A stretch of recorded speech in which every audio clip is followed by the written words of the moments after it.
One quiet evening, my dog Rocky burst into the house, his tail wagging furiously. Between his teeth, he carried something that looked like a spiky ball. I panicked, thinking he might have hurt some poor creature. "Rocky, drop it," I shouted. Gently, he obeyed, and to my astonishment, a tiny hedgehog tumbled onto the floor.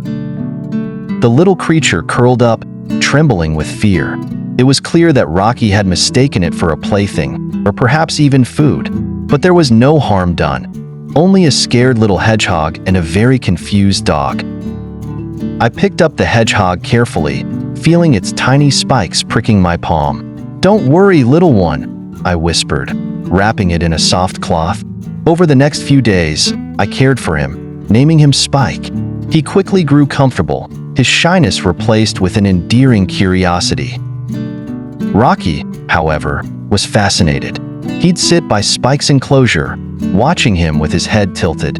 At first, Spike was wary of his enormous new housemate, but Rocky's gentle demeanor soon won him over. It wasn't long before the two became inseparable. Spike would venture out of his enclosure, and Rocky would follow him around the house, careful not to step on him. Months passed, and Spike grew stronger and livelier. One day, I realized it was time to return him to the wild. I chose a safe patch of forest nearby and released him. As I set him down, I saw a glimmer of hesitation in his tiny eyes, as if he didn't want to leave. But then he scurried off into the underbrush. To my surprise, a few weeks later, Spike returned, not alone but with a mate.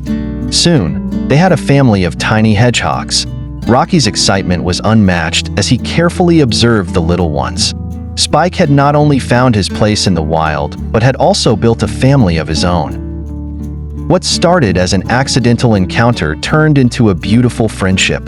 Rocky and Spike, so different yet so alike, taught me that love knows no boundaries, not of species, size, or even sharp little spikes.